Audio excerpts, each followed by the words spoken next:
Olá, alunos da segunda série do ensino médio, muito bom, sejam todos bem-vindos. Olha eu aqui de novo, né, professor Rosângelo Assis, de Filosofia, para mais uma aula em casa dessa disciplina importante para o nosso conhecimento, para a nossa aprendizagem, uma disciplina que nos convida a pensar, a refletir, a questionar. Vamos ver qual é a nossa aula de hoje, então? Olha só. A nossa aula é a aula 96, tá certo?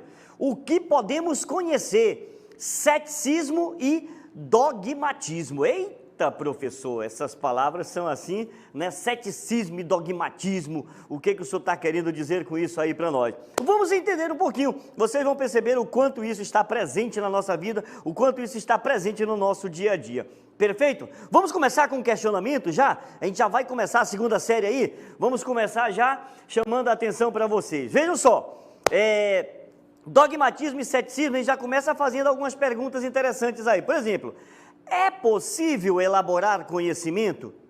O que vocês acham? E podemos afirmar que o conhecimento elaborado é verdadeiro?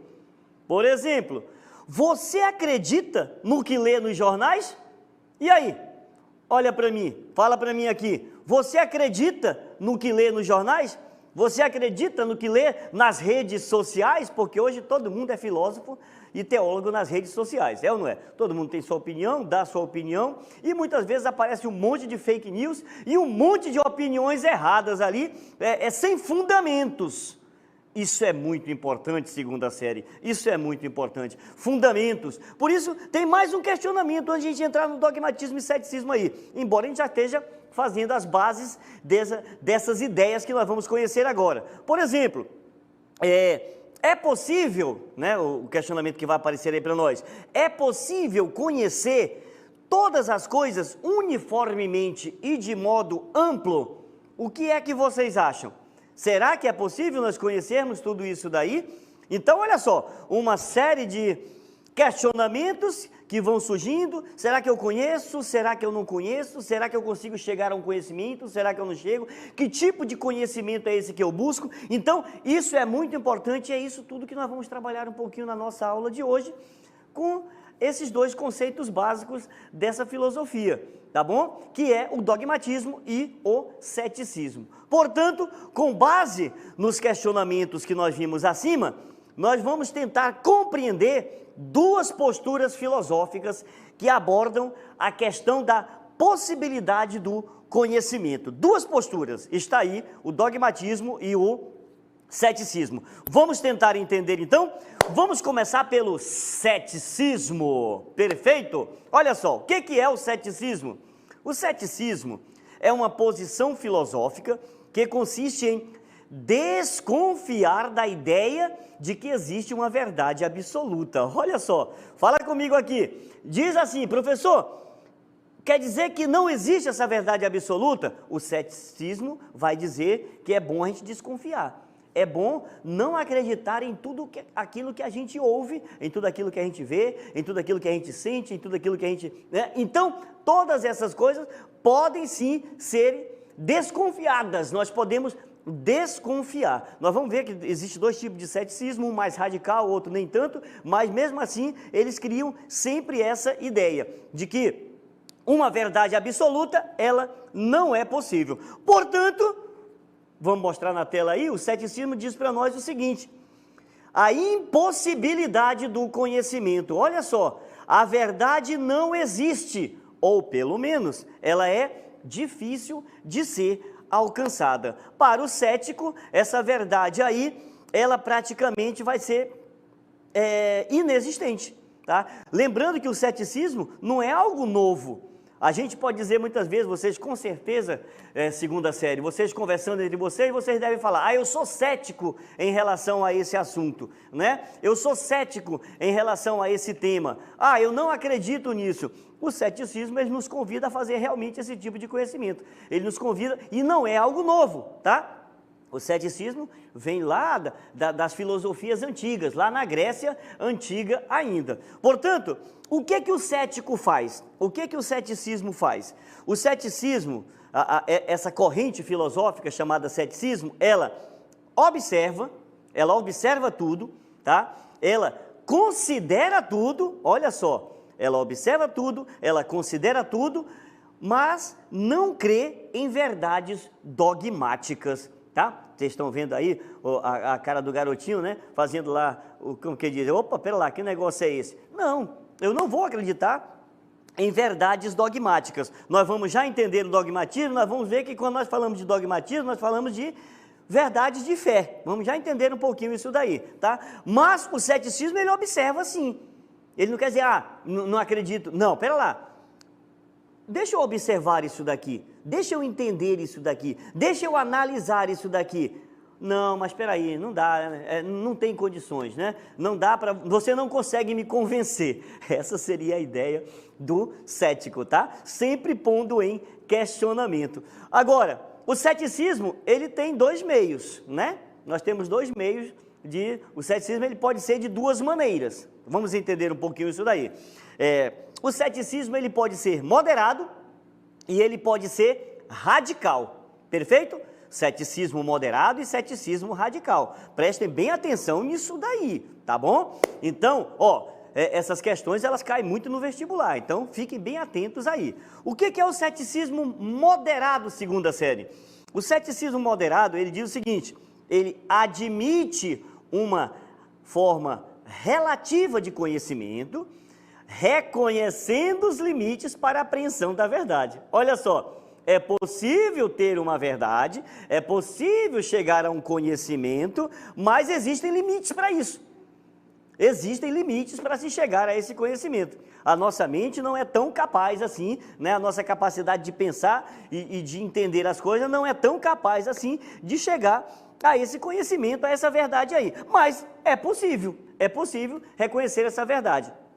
E o ceticismo radical? Vamos ver aí o que é o ceticismo radical? O ceticismo radical diz o seguinte, não existem certezas.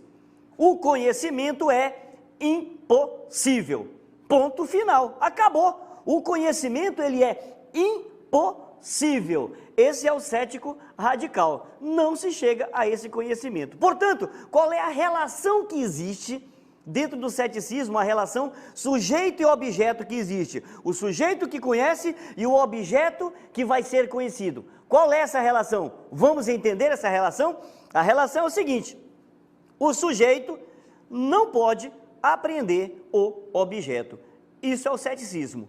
O sujeito não pode apreender o objeto. Pessoal, o que é isso? O sujeito não pode conhecer o objeto. Eu, professor Rosângelo, sujeito, não vou conhecer esse objeto, não vou chegar a essa verdade nunca. Essa é a posição cética. Perfeito? Conseguiram entender? Conseguiram acompanhar? Conseguiram assimilar um pouquinho o que era esse ceticismo? Depois vocês vão voltar lá no caderno digital e vão aprofundar, porque tem muitos textos interessantes lá para vocês aprofundarem essa ideia do ceticismo. Perfeito, então? Tudo bem? Vamos dar continuidade então, porque agora nós vamos falar de uma outra posição filosófica, de uma outra corrente filosófica, que é o dogmatismo. Vamos entender o dogmatismo? Olha só, dogmatismo, ele vem do grego, né? Dogmatikos, que significa, se funda em princípios, ou seja, a ideia é princípios, é justamente verdades. E o dogma na religião é justamente aquela verdade fundamental e indiscutível de uma doutrina. Portanto, uma verdade inquestionável. É por isso que vocês já devem ter ouvido falar, muitas vezes, em dogmas de fé. Já ouviram falar? Com certeza já, porque todas as religiões, elas apresentam essa verdade, né? Cada religião tem o quê? O seu dogma. O que é o dogma? É a sua verdade, mas não uma verdade qualquer, uma verdade de fé. Por que uma verdade de fé? Porque ela é inquestionável, é fé, tá? Eu posso até não conseguir provar, mas ela é fé. Então as religiões se baseiam nessa verdade. Vocês estão percebendo que é o oposto do cético, né? É justamente o oposto do cético. Perfeito? Então, baseado nisso, o que é o dogmatismo? Vamos ver aí na tela? O dogmatismo é posição filosófica que concebe a existência da verdade e a possibilidade do conhecimento. Perfeito? Olhem para mim então. O que está querendo dizer aí? Espera lá. Essa ideia de que eu não chego à verdade, que o cético diz, não está certa não. Por quê? Porque eu posso sim encontrar uma verdade. Eu posso sim chegar a um conhecimento. Essa é a ideia do dogmatismo. Portanto, o que vem ser o dogmatismo? Onde eu vou encontrar esse dogmatismo? Como posso encontrar isso? O dogmatismo diz o seguinte: a minha mente, né, essa verdade, né, ela pode ser, vamos ver na tela, para vocês acompanharem bem, diz assim, olha, a verdade pode ser encontrada pela mente humana e é absoluta. Em outras palavras, ela é inquestionável. Perfeito? Vocês estão conseguindo me acompanhar? Olha a diferença. Olha o cético, olha o dogmático, né? Enquanto um diz, não, eu não chego a essa verdade, o outro vai dizer, sim, eu não só consigo, a minha mente não só é capaz de chegar a essa verdade, como essa verdade ela é inquestionável. Essa verdade não pode ser discutida. Essa verdade, ela é o quê? Verdadeira. Perfeito? Então, vocês vão percebendo, imaginem vocês, ao longo da história da humanidade, e consequentemente da história da filosofia, porque uma estar ali atrelada à outra, a briga que não foi isso daí, né? A briga que não foi essa discussão toda. Lembrando que nós estamos já no momento da filosofia, que nós estamos assim meio que deixando de lado, né? Com o pé saindo daquele pensamento medieval e partindo para um pensamento mais moderno e mais tarde, alguns anos mais tarde, o pensamento contemporâneo, aonde se vai ter uma discussão muito grande sobre o que é e o que não é, né? O que é certo, o que não é certo, o que é verdade, o que não é verdade, o que é verdadeiro, o que não é verdadeiro, o que é possível conhecer e o que não é possível conhecer. Então, a gente vai vendo essa briga aí entre céticos e dogmáticos, e por que não dizer, entre razão e a própria religião como um todo também, tá? Durante a Idade Média a gente vai perceber o quê? O dogmatismo tomando conta. Por quê? Porque tudo era verdade absoluta, verdade de fé, porque eu encontrei isso, são palavras, a religião vai trazer isso para nós, né? São palavras escritas, são palavras faladas, são palavras que foram transmitidas através da história e que são verdadeiras. Perfeito? Acho que vocês estão conseguindo me entender muito bem isso daí. Não quero entrar aqui, em hipótese alguma, numa discussão religiosa aqui, não é? Nós estamos fazendo filosofia. E como filosofia, nós temos que levantar, sim, esses questionamentos aí. O que é verdade e o que não é verdade. Portanto, lembra que eu falei que o ceticismo, a relação sujeito ao objeto, ele dizia que o sujeito não pode conhecer o objeto? No dogmatismo é diferente. Olha o que o dogmatismo diz para nós. Ele diz que a relação sujeito-objeto é evidente que o sujeito apreenda o objeto. Em outras palavras, é evidente que o sujeito que eu possa chegar a um conhecimento. Conseguiram entender? Conseguiram acompanhar? Vou lembrar mais uma vez, esse assunto é importantíssimo para quem vai fazer vestibular, porque essas questões estão sempre presentes lá. Perfeito? Vamos então ver se vocês entenderam realmente o que eu falei aqui para vocês, porque agora nós vamos para a nossa DLI, Dinâmica Local Interativa.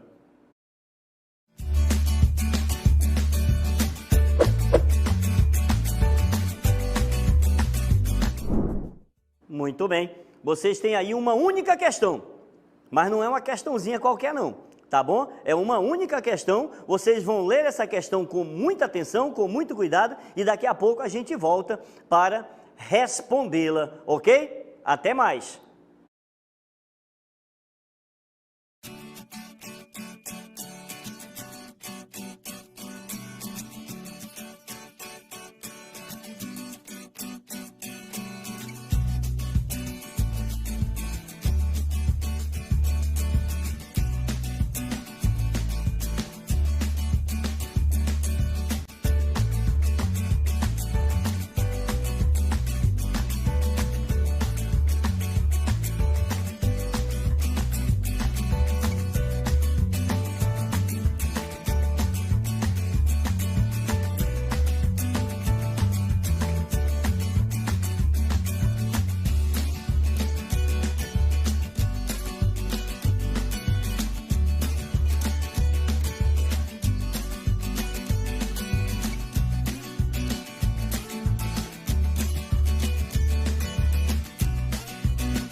então? Segunda série? Vamos lá para nossas respostas? Vamos ver o que vocês responderam aí? Eu acredito que tem resposta bem interessante aí. Vamos procurar? O que vocês responderam? O Jefferson, por exemplo, respondeu para nós: vixe, eu nem vi sobre esse negócio de dogmatismo. Quer dizer, não entendeu foi nada, né? Nesse sentido aí, não é isso, Jefferson? Mas vamos ver, tem mais alguma coisa aí? A Rayane, né, ela fala: eu acho que são mais dogmáticas. A sociedade hoje ela é mais dogmática do que cética. Rayane, não está errada totalmente não, viu? Vamos ver o que mais. Tem mais alguma resposta? A Júlia disse: acho que as duas, porque cada um tem o seu pensamento sobre a verdade. Interessante, Júlia, muito bom, né? Realmente, se a gente for analisar, é um pouco isso daí. Nós temos dentro da nossa sociedade um pouco de tudo aí. O que mais? Tem mais alguma resposta? Tem a Viviane, lá da Escola Estadual Nossa Senhora de Nazaré. A Viviane disse o seguinte: na minha opinião, o comportamento das pessoas atualmente é mais dogmático. Um exemplo disso é as fake news, cada vez mais recorrente em nossa sociedade. Se fôssemos mais céticos, esse não seria um problema tão comum. Extremamente interessante a sua opinião, Viviane.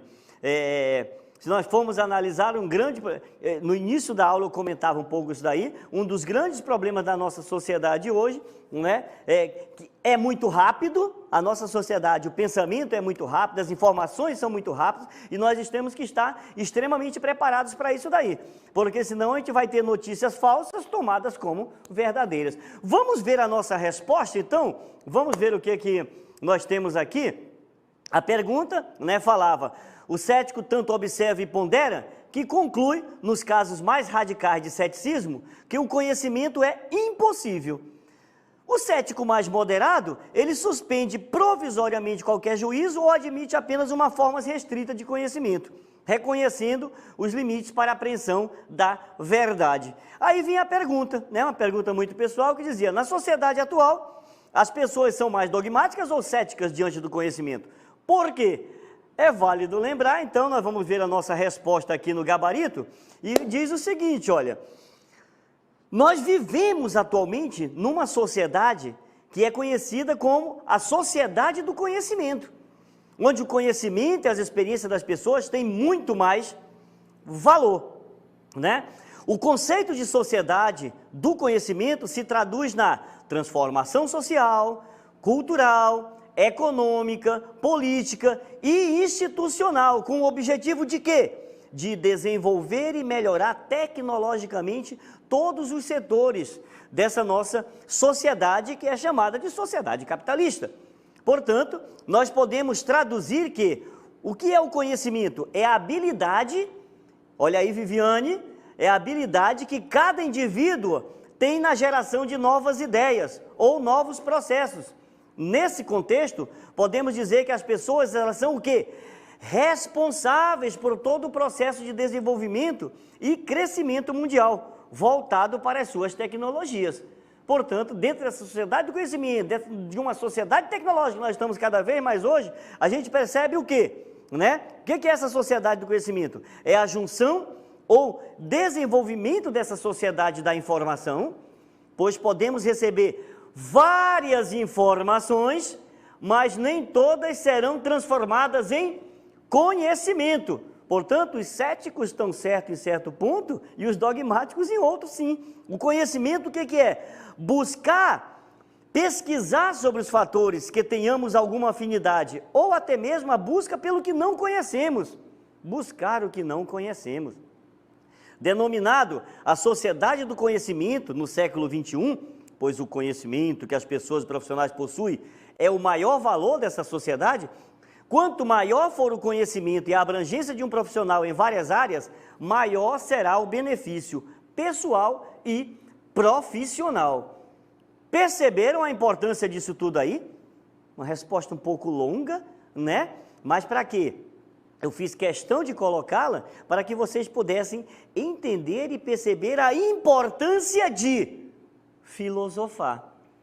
O que é o ato de filosofar? É perguntar, é questionar, é não aceitar as respostas prontas, né? É ir atrás dessa resposta, é tentar entender aquilo que não entende também, não só buscar aquilo que você tem afinidade ou conhece, né? Mas tentar entender aquilo que você não entende também. E o quanto isso é importante para a sociedade que nós estamos vivendo hoje. Porque alguns colocaram nas suas respostas aí, e eu vou endossar aqui. Nós vivemos numa sociedade rápida, que muda tudo muito rápido, né? Numa sociedade onde as coisas acontecem num canto do mundo e nós já estamos aqui sabendo. Então a gente precisa realmente ter cuidado, a gente precisa realmente analisar com calma, para que nós não tomemos um conhecimento falso como verdadeiro, e nem façamos o contrário, tomamos um conhecimento como verdade absoluta e que não pode ser questionada em hipótese alguma. Segunda série, fique com Deus, tá? E agora eu vou deixar vocês com o professor Josino de Sociologia. Beijo.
Olá, ensino médio, segunda série. Nós vamos aqui tratar, eu sou o professor Josino Malagueta e nós vamos trabalhar aí com sociologia e vamos trabalhar um tema importante, importantíssimo para o mundo atual, que é a questão da cultura, né? Do respeito à cultura, o entendimento da cultura, certo? Vamos lá então? E aí a gente pergunta. Vamos lá. Djurquinha vai perguntar para você. Pergunta aí, Djurquinha. Você tem cultura? E aí? Nós temos cultura? Você acha que você tem cultura? O que é cultura em si? Vamos lá então? Nessa aula a gente vai investigar isso aí. Então o que é cultura? O Djurquinha pergunta, você tem cultura? Porque tem gente que fala assim que uma pessoa não tem cultura, que a outra tem cultura, né? Não é assim que acontece? Então nós vamos entender o que é cultura. Então, cultura significa todo aquele complexo que inclui o conhecimento. Vejam lá, vão anotando, vão sublinhando isso aí. A arte, as crenças, as leis, os hábitos e aptidões adquiridos pelo ser humano, né, no momento em família, como também por fazer parte de uma sociedade da qual a gente é membro. Então, nós moramos no Amazonas, nós então temos a cultura amazônica, né? Se nós morássemos em São Paulo, nós tínhamos uma cultura paulista, Santa Catarina, Rio Grande do Sul, e nós temos também, como nós vivemos no Brasil, nós temos aí a cultura brasileira, certo? E nós vamos então voltar para o sentido etimológico. O que é o sentido etimológico de cultura? Quando nós falamos de sentido etimológico, nós falamos da questão da origem da palavra, a palavra em si, né? Então, cultura, ela é derivada da língua latina, né? E entre os romanos tinha o sentido de agricultura, a qual se referia ao cultivo da terra para a produção. E ainda hoje é conservada desta forma, quando é referida, por exemplo, à cultura da soja, a cultura do arroz, a cultura do feijão, né? Vejam lá, é interessante a gente fazer essa ligação aí. Então, cultura também é definida em ciências sociais. Lá na primeira parte nós vimos o sentido etimológico. Agora vamos ver o sentido nas ciências sociais. Então, cultura é vista como um conjunto de ideias, comportamentos, símbolos e práticas sociais aprendidos de geração em geração por meio da vida em sociedade. Então, vejam lá, isso é cultura. Se cultura é isso, né, essa vivência, tudo, nós podemos então ver o seguinte, vamos jogar aqui um quadro que tem algumas fotografias que a gente vai ver como que a cultura se manifesta. Olha aí, nós temos ali provavelmente uma roda de capoeira na primeira imagem, né, batendo aí os tambores. Nós temos ali uma outra foto de, certamente, festa junina, não é isso? Depois nós temos aí os bois bumbás de Parintins, que é uma outra manifestação cultural. Temos uma outra foto ali embaixo, que é também uma manifestação artística. Temos aí a música nordestina, na sanfona. E aí uma outra dança. Vejam, então a cultura se manifesta em tudo isso aí, né? Então cultura é tudo isso. Se cultura é tudo isso, nós vamos ver então quais são as características da cultura, certo? Então vamos lá. Uma das características da cultura é a adaptabilidade, isto é, a capacidade que os indivíduos têm de mudar, de se transformar diante de novos cenários. Então anote essa palavra aí, adaptabilidade. É uma palavra bonita e difícil de pronunciar, mas ela significa dizer que nós mudamos, que nós nos adaptamos, né? Se, por exemplo, eu for lá para o Rio Grande do Sul viver lá, eu vou me adaptar à cultura rio-grandense. Se eu viajar para a África e for morar na África, eu vou, com o tempo, incorporar em mim a cultura africana, daquele determinado país onde eu for morar, certo? Então, vejam lá, uma outra característica da cultura, anotem aí, é a acumulatividade, isto é, ela é cumulativa. As modificações trazidas por uma geração passam à geração seguinte, onde vai se transformando. Então vejam lá, nós recebemos a cultura dos nossos ancestrais, dos nossos pais, dos nossos avós, dos nossos tataravós, né? E esses nossos avós, muitos deles não nasceram nem aqui no Amazonas, nasceram, por exemplo, lá no Nordeste. O meu avô paterno, ele era paraibano. Então, ele trouxe muita coisa da Paraíba para cá, mas chegando aqui, ele incorporou, né, aí foi acumulando também a cultura amazonense, aí dos indígenas, dos ribeirinhos, né? E nós que nascemos, que somos filhos dele, também carregamos um pouco dessa cultura, certo? Então, vamos lá, vejam que é importante a gente entender essa outra característica da cultura, certo? A gente vai, então, incorporando, né? A gente vai acrescentando em nós aspectos, e aí nós vamos melhorando a nossa vida, não é isso? A gente vai melhorando. Então, a cultura, ela está presente, né, ou está sempre em transformação, não é isso? Ela é influenciada por novas maneiras de ser, sentir, pensar, inerentes ao desenvolvimento do ser humano. Então, nós nos desenvolvemos, a cultura, só para a gente fazer um parênteses aqui, ela é uma característica do ser humano. Só nós temos essa característica, só nós temos essa capacidade, né, de adaptação, de acumulação da aprendizagem. E nós mudamos. Isso é importante. Então, a cultura é importante por isso.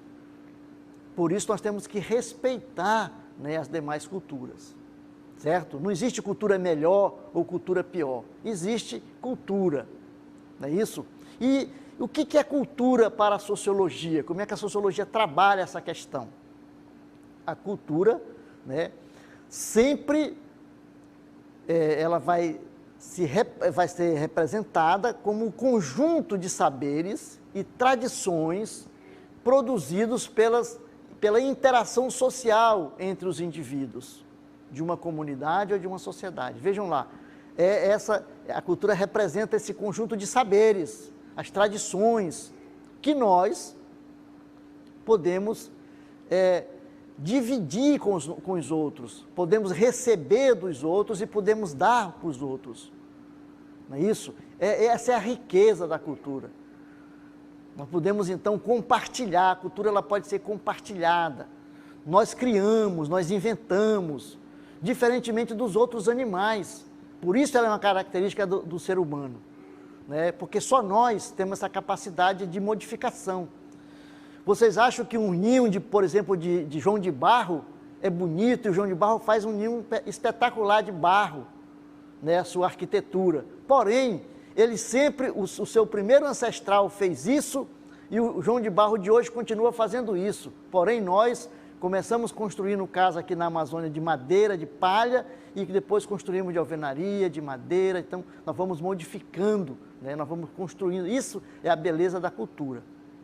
Né? Então, a sociologia busca entender os aspectos aprendidos que o ser humano, em contato social, adquire ao longo de sua convivência. Né? Então, a gente vai buscando isso aí, certo? Então, vejam lá, é importante a gente trabalhar isso. E aí nós vamos responder a pergunta do Durkheim no final. O que é cultura? E nós temos cultura, né? Vamos ficar pensando nisso aí. E nós vemos então aqui a questão da cultura material. Existem aí dois aspectos da cultura. Existe a cultura chamada cultura material e a cultura imaterial, né? A cultura possui então esses dois aspectos tangíveis. O material, como eu já falei, o imaterial, né? O imaterial chamado intangível, que se apresenta em objetos ou símbolos que fazem parte do nosso contexto social. Então, isso é a cultura, tudo isso aqui. Por exemplo, essa própria tecnologia que nós estamos vivendo hoje, vocês estão podendo ter aula em casa, devido ao problema da pandemia, é parte da cultura, né? É cultura, certo? Então, nós vamos ver o que é a cultura material. A cultura material é o conjunto de objetos feitos ou modificados pelo homem, pela mulher, né, como ferramentas, adornos, meio de transportes, né, moradia, armas, tecidos, etc. Né? E a cultura imaterial, professor, o que é cultura imaterial? Ela é o patrimônio cultural, né, chamado práticas imateriais, que são representações, são expressões, conhecimentos e técnicas transmitidas de geração em geração e constantemente recriados pela comunidade e grupos em função de seu ambiente, de sua interação com a natureza e sua história, gerando um sentimento de identidade e continuidade. Então, é a cultura imaterial, por exemplo, a dança, as festas, a música, as lendas, né? Aqui no Amazonas nós temos a lenda aí, a lenda do Boto, a lenda da Iara, né? Muitas lendas, certo? Muito bem. E os valores e normas da cultura, o que é isso? Os valores são características que são consideradas desejáveis ou indesejáveis no comportamento dos indivíduos que fazem parte de uma cultura, como, por exemplo, o princípio da honestidade, que é visto como característica extremamente desejável em nossa sociedade. Então, a honestidade, veja, é uma questão dos valores e normas na cultura. As normas são um conjunto de regras formadas a partir dos valores de uma cultura, que servem para regular o comportamento daqueles que dela fazem parte, certo? Muito bem. Como nós vimos, a cultura ela não é única, por isso que é interessante falar de culturas, não de cultura, né? Sempre de culturas, porque elas são diferentes, as culturas são diferentes. Vamos ver então? E nós chamamos essa diferença de diversidade. A diversidade cultural refere-se às diferentes formas de manifestação da cultura dentro de uma sociedade ou fora dela, como vestimenta, culinária, manifestação religiosa, tradições, entre outros aspectos, certo? Muito bem, vejam lá, então é importante, eu gostaria de chamar a atenção para a questão das diferenças da cultura, da diversidade, para que nós trabalhemos a questão do respeito, né? É importante que a gente respeite a cultura do outro, porque não existe cultura melhor ou cultura pior, cultura superior e cultura inferior. Existem culturas diferentes, por isso elas devem ser respeitadas, certo? Então, coloque isso aí, que se ficar essa questão, ficar no nosso consciente, se nós conseguimos introjetar isso, já valeu a pena a gente ter discutido essa questão da cultura, né? Importante o respeito na cultura. Muito bem, vamos então agora para a nossa dinâmica local interativa. Vamos lá?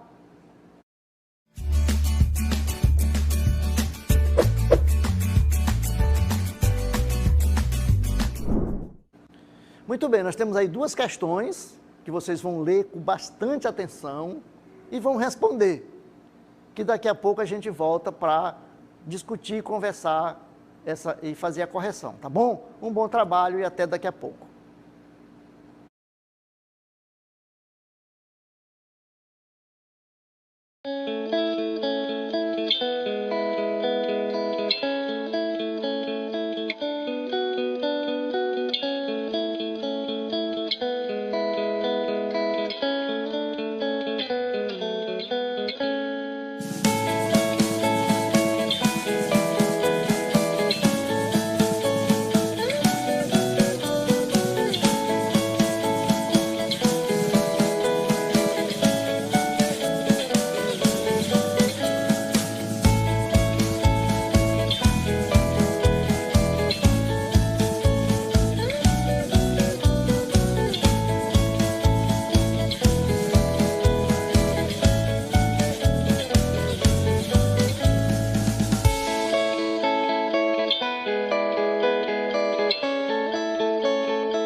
Muito bem, queridos alunos e alunas.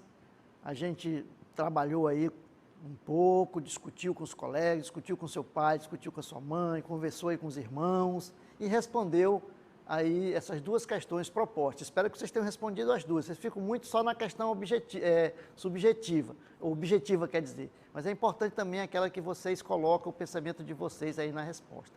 Tá bom? Vamos então agora para a nossa correção, ver como é que vocês responderam aí essas questões. Tá? Nós vamos então para a questão 1, lá com Sidolande.